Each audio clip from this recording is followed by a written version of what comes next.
외교 안보 분야만 집중. 문재인 전 대통령의 회고록, 이건 말이죠. 예, 이 책 여기 있습니다. 두께는 한 이 정도 되는군요. 네. 페이지를 보니까 652페이지, 655쪽, 650페이지.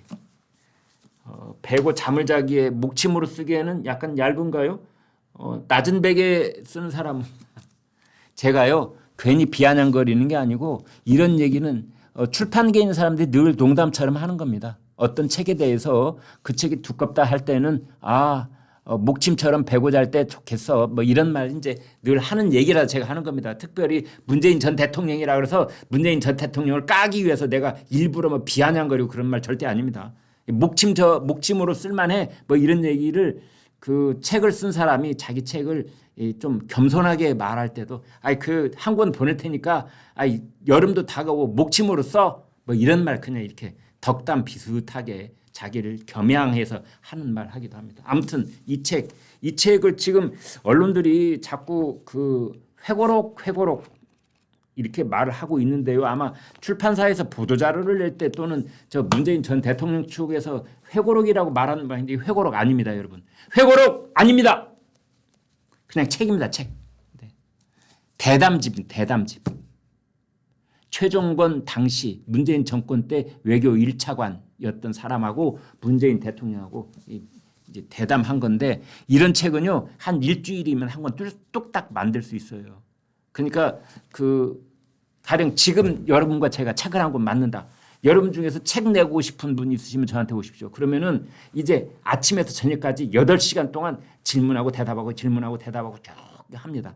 하루 모자라겠는데 이틀 동안 질문하고 대답하고 질문하고 대답하고. 요즘요 얼마나 이 소프트웨어가 잘 되어 있는지 질문하고 대답하고 한 거 있잖아요. 소프트웨어에다 착 넣으면은 텍스트로 절절절절절절 이렇게 인쇄돼서 나옵니다. 텍스트로 해서 파일로 나옵니다. 그래가지고 그것을 또 솜씨 좋은 편집자가 하루 이틀 읽으면서 쫙 교열 보고 좀 윤문한다고 그러죠. 문장을 좀 말할 때 하고 이제 문장으로 글로 만들 때는 조금 다른 부분들이 있으니까 그런 부분 하고 그러면 뭐 일주일 만에 책 만듭니다. 모르겠습니다. 이 책 지금 이제 정확하게 어떤 경위로 어떻게 했는지 모르지만 이제 그보다는 조금 더 시간을 들였겠지요. 이제 그래서 지금 나와 있는데 지금 연일 논란입니다. 왜냐하면 여기에 그 책의 전반적인 기조가 외교 안보에 관한 것만 얘기를 했다는 거 아니에요? 뭐 집값 문제 이런 거, 탈원전 문제 이런 거 다 빼고 주로 이제 자기가 정상회담 했을 때 뭐 한반도 중재자론 뭐 이런 거 폈을 때 그래서 평양에 갔다 왔을 때 또 김정은하고 판문점에서 만났을 때 도보다리에서 이 얘기 또 트럼프가 와가지고 판문점에서 뭐 김정은 트럼프 그다음에 문재인 끼어들고 뭐 이랬을 때의 이야기 이제 그리고 서해 공무원 피살 사건 뭐 등등 이제 여러 가지가 있는데 이제 그런 것들이 다 또 특히 김정숙 여사 인도 간 이야기 뭐 이집트 간 이야기 그런 거 다 아라리 콜콜이 다 써놨다는 거예요. 그런데 전반적으로 자화자찬한 것 아니냐. 또 남북관계에 있어서는 끝끝내 미국을 비난하고 북한을 편들고 김정은의 대변인이라도 된 것처럼 얘기한 것 아니냐. 이제 이런 것들이 있는데 아무튼 그랬습니다. 이거 저 지금 방송 이 책 얘기하고 있잖아요. 이거 우리가 이 책 쓴 저자한테 말려드는 거 아니야? 문재인 전 대통령 책방 주인이잖아요. 평산 책방 주인이잖아요. 그러니까 아마 책 유통 구조에 대해서 그래도 평균적으로 알고 있는 것보다는 잘 알고 있다 싶은데 이렇게 저희처럼 비판적으로 얘기하든 또는 뭐 또 좌파 쪽에서 뭐 칭찬을 하든 아무튼 계속해서 지금 며칠째 얘기를 하고 있는데 이런 것들이 다 이 책 선전 광고 홍보에는 도움이 되는 것이지요. 웬만한 사람도 나도 저 책 한 권 사봐야 되는 거 아닌가? 엄청 비싸더라고요. 이 책. 33,000원입니다. 이제 저런 전략이 우리가 말려드는 거 아닌가 이런 생각 드는데 지금 책 내용이 참 다 팩트가 잘못된 부분들이 있어요. 어제도 말씀드렸지만 그래도 한 나라의 대통령을 역임한 사람이 자기 이름 걸고 내는 책이라면 팩트에 대해서는 크로스 체킹을 정말 정밀하게 좀 해야 되는 것 아닌가. 사람 기억력은 다 한계가 있기도 하고 또 어거지를 쓰면 안 되잖아요. 팩트는 팩트고 문재인 전 대통령 당사자이니까 본인의 또 주장은 주장대로 따로 좀 구별을 해야 되는데 이게 섞여 들어가면서 얼토당토하는 그러면서 지금 엄청난 반발을 불러오고 있는 이제 그런 내용이 한두 가지가 아닌 겁니다.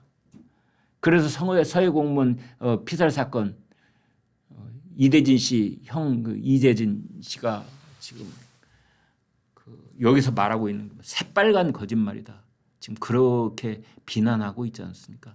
문재인 전 대통령이 서해 공무원 피살 사건이 벌어졌을 때 그때 북한하고 연락할 방법이 없었다. 모든 채널이 다 먹통이 돼 있어가지고 연락할 방법이 없었다 그랬는데 거기에 그 피살 공무원의 형님 되시는 분이 그거 새빨간 거짓말이다. 자기가 나중에 국방장관하고 다 인터뷰했는데 국방장관도 채널이 있었고 통일부 장관도 연락할 방법이 있었고 다 국정원도 연락할 방법이 있었고 뭐 이런 외교 채널 뭐 유엔사 채널 다 있었다는 거죠. 만약 그런 채널이 없었다면 어떻게 북한이 알고 나중에 김정은이 무슨 뭐 조문인가 뭐 전통문인가 보내왔다면서요. 그래서 서훈 안보실장이 그거 읽으면서 막 떨리는 손으로 눈물 짓고 뭐 그랬다면서요. 그 채널이 없었다면 그런 거 어떻게 오냐 이거죠. 채널이 없었다면 그리고 북한은 한국에서 나오는 주요 방송을 다 보고 있잖아요. 북한 정부 사이드에서는. 그렇다면 대통령이 우리나라 방송에서 말하면 되잖아요. 서해에 지금 채널이 없는데 서해에 우리 공무원이 지금 물에 떠 있는데 생사가 경각이 달렸다. 북한에서 발견하면 발견된 것으로 우리가 파악되고 있는데 우리 국민의 생명을 보호해 주기 바란다. 이게 메시지 나올 수 있잖아요. 대통령이 아니 통일부 장관이 해도 되겠네요. 그렇잖아요. 대통령이 아니면. 그리고 우리 정부 쪽에서 그날 밤 상당 시간 이 서해 공무원이 물에 떠 있었기 때문에 그 중간에 낮 시간 동안에 이미 발견이 됐다는 걸 우리가 감청으로 다 알고 있었거든요. 그렇다면 우리 국민 보호해달라. 이제 그거를 문재인 전 대통령이 연락할 방법이 없어서 북한군이 물에 떠 있는 우리 서해 공무원한테 기총소사를 한 겁니다. 아마 군 경험 있으신 분들은 그게 무슨 말인지 그 끔찍함을 다 이해하실 겁니다. 네. 자동 소총, 뭐 기관총 이런 안전걸쇠 풀고 자동으로 해놓은 다음에 방아쇠 당기면 수십 발씩 드르륵 그냥 1분 만에 나가잖아요. 그걸 북한군 여러 명이 서서 바다에 떠 있는 아무런 항거 능력이 없는 바다에 떠 있는 부유물에 의지해가지고 그냥 있는 우리 국민을 향해서 그렇게 해서 죽인 겁니다. 참 비참하기 이를 데 없는 그런 사살 행위였던 거죠. 집단 사살 행위. 그리고 더더군다나 그렇게 한 다음에 거기 불을 질러가지고 바다 위에서 소각을 시킨 거 아닙니까? 그걸 우리 대통령이 언제 알고 있었느냐. 헌법상에 대통령의 첫 번째 임무가 뭐냐. 첫 번째 임무가 대통령. 우리 국민의 생명과 재산을 지키는 겁니다. 대통령 우리가 뭐하러 뽑아?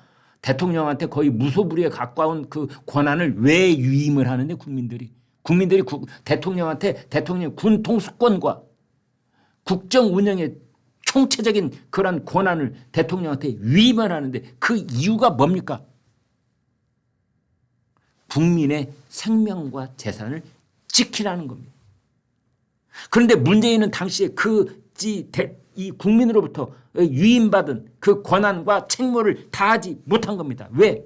우리 국민이 순간적으로 가령 사고가 일어나서 우리 국민이 뭐 배를 타고 가는데 저쪽에 있는 배하고 부딪혀가지고 북한 쪽 배하고 부딪혀가지고 우리 배가 전복이 돼서 그래서 그 어민이 그 익사한 사고가 벌어졌다. 뭐 이런 경우를 말하는 게 아니잖아요. 표류하고 있던 우리 국민이 그걸 발견한 북한군이 표류 상태를 자기네들끼리 보고하고 지지받고 보고하고 지지받고 그런 내용을 우리가 다 감청을 하고 있는 상태에서 한참 보다가 나중에 우리 정부 쪽으로부터 그 사람 보호해달라는 말이 없으니까 그냥 거기다 대고 갈겨버린 거 아닙니까? 기총소사. 이건 분명하게 그 모든 일을 다 알고 있었던 당시 청와대, 국정원, 통일부 그것들의 총체적인 책임자인 대통령 우리 국민의 생명을 눈 번이 뜨고 있으면서 지켜내지 못한 겁니다. 그래놓고 이 책에 쓴 말이 북한에 연락할 방법이 없습니다.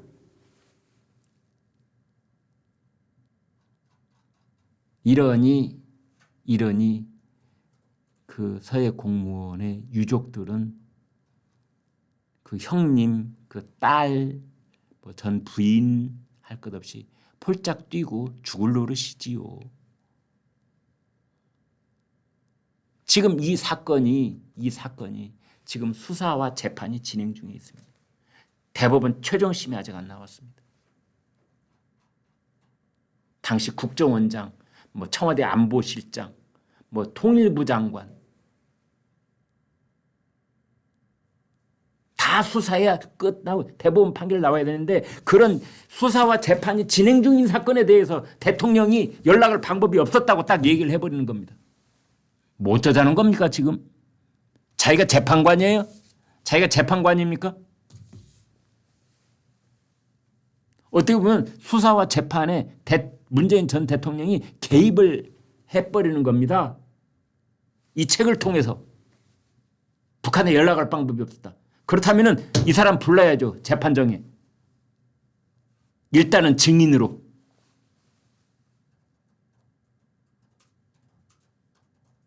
그 당시 보고받은 거 다 얘기하라. 아니 안 부르려고 그랬는데 당신이 책에다 썼잖아. 북한에 연락할 방법이 없었다고. 그러면은 자, 이 피해 당사자인 그 사망한 이 서해 공무원의 유족들은 연락할 방법이 서너 가지가 있었다고 주장을 하고 거기에 대한 증거물도 제시를 하고 있는데 그렇다면 당신도 나와서 연락할 방법이 없었다는 것에 대해서 얘기를 하라. 소명을 하라. 소명을. 이왕 끼어들었으니까. 근데 어차피 이 일은 말이죠. 이제 진행이 된 다음에 그러니까 대통령의 참모격인 국정원장, 안보실장, 그다음에 이제 통일부 장관 이런 사람들의 재판이 마무리가 되면 그러면 이제 이 사람도 나와서 재판 받아야죠. 아마 기소 절차가 남게 되지 않을까. 다들 그렇게 보고 있더라고요. 왜냐하면 최고 책임자, 보고받은 사람이기 때문에 그 밑에 있는 사람들이 다 가령 유죄 판결이 대법원에서 확정이 된다면 거기서 끝날 수가 없는 문제인 겁니다. 이건 끝날 수가 없는 문제인 겁니다. 그것까지 미리 내다보고 연락할 방법이 없었다 미리 발뺌하고 있는 건가요? 그건 속마음은 또 따로 있겠지만 이제 그런데 그 중에 하나가 바로 이제 김정숙 여사에 관한 거를 아니 세상에 자기 부인에 관한 이야기를 책에다 이렇게 길게 쓰는 사람도 처음 봤어요. 보다 처음 봤습니다. 글쎄요. 다른 나라도 이렇게 크게 다르지는 않은데 특히 우리나라 정서상 자기 배우자에 관한 이야기 또 배우자의 논란이 되고 있는 부분에 대해서는 그렇게 공개적으로 이렇게 역성을 든다든지 옹호를 한다든지 쉴드를 치고 그러지 않잖아요. 남이 얘기하면 몰라라. 근데 아무튼 김정숙 논란 이제 문재인 대통령이 먼저 던진 것이다. 배현진 국민의힘 의원이 그렇게 말하면서 이건 회고록이 아니라 자백으로 바꿔야 된다. 책 자세히 보니까 문재인 회고록이라고 이 책 표지에다 회고록이라고 써놨군요. 네. 회고록이 아닌 대담집입니다. 대담집. 아무튼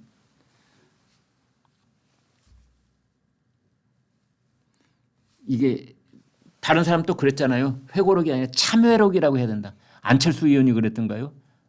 참회록이라고 해야 된다.